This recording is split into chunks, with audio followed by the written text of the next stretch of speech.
Welcome everyone to the Life and Student Ministry video post for Sunday. I haven't really done anything on my website on Sundays for a long time, but this is kind of special because we're hanging out here in Sacramento, California at the National Youth Workers Convention, having a great time. In case you missed the last one, I'll introduce you to Connor Murphy, and he's one of my high school volunteers. Why don't you just remind him, in case they missed the last one, what it is that you do with me at our church? I primarily work with the senior high youth group. I'll volunteer where needed, but that's the main area I tend to focus on.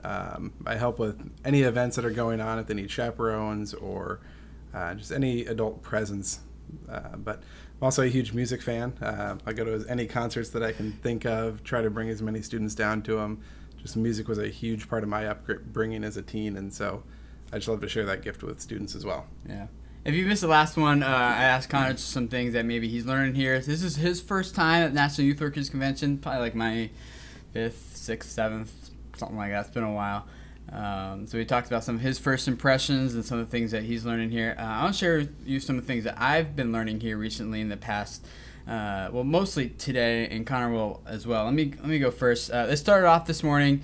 Woke up pretty early and went to just kind of a small group time for just kind of a connect and conversation. And this one that I went to is for youth workers who have been in ministry or working with over 100 kids in the youth group, which is our situation.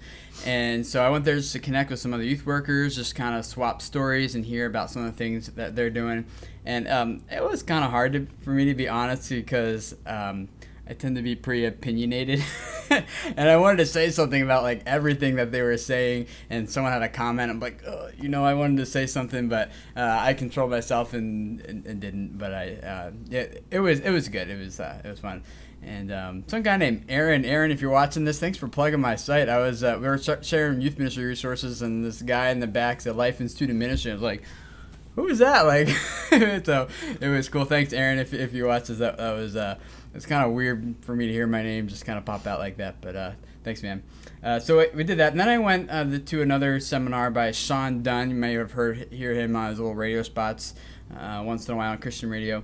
But he did a seminar on rescuing teens who are bored with God. And I'm just going to give you some of his tips here. He said a lot of stuff. And, man, I personally have developed a real big, huge respect for him. The guy, he was just, like, real authentic. He risked vulnerability.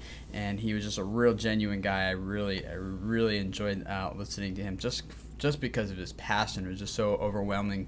And so it was real nice to hear him. But how we can help kids overcome some of this boredom that they have with God. A couple of tips that he gave is we had to pray aggressively for them. And I'm not going to go into all the detail that he did for them, but just, real quick as a way of summary, pray aggressively for them. We have to model an authentic faith for them to watch, because they're going to be watching us and looking at us and how we live our lives more than they're going to be listening to what we had to say. They'll be watching us a lot closer. We had to present Christ in desirable ways. That's not going with the entertainment model, but that we just present him in ways that this is like a relationship that is vital to our walk and our journey with him. Also, we need to encourage them regularly, all the time. We need to comfort them. We need to teach them to rely on God all the time. So those are some of the tips that he gave. But actually, probably the biggest thing that stuck out to me today was actually from Adam McLean, who is the community meister for YS.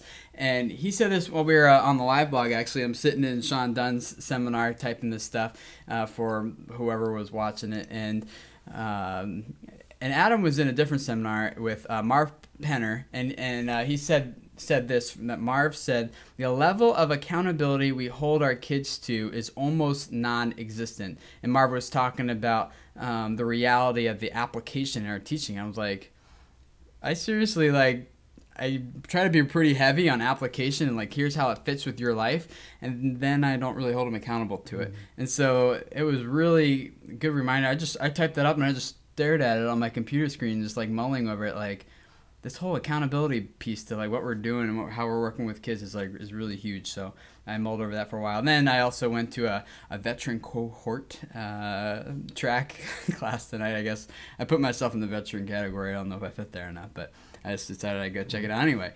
And it was about the latest research that should change your ministry. And they talked about some of the brain development and research that they're finding about the teens to 20-somethings and how the mind progresses and like all that kind of stuff. There's a lot of big words too.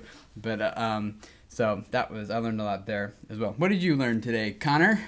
Well, I started off going to a session about, I can't remember the name they gave it exactly, but it was essentially for those in praise and worship, and primarily the leaders in praise and worship, and just applying it to our ministry, applying it to youth, different things like that.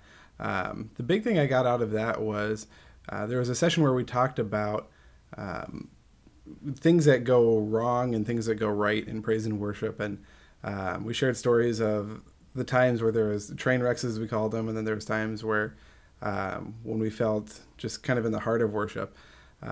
And in both senses, it was neat to see what I really took away from it was that, number one, in our praise and in our worship, we should start with prayer. Because if we start with that basis, we know that whatever happens in that, quote unquote performance is, it's what God intended, as long as our hearts are truly there. And I shared stories of a lot of times where I was in worship bands and different, I was in various worship groups for about 4 to 5 years straight, coming straight out of high school.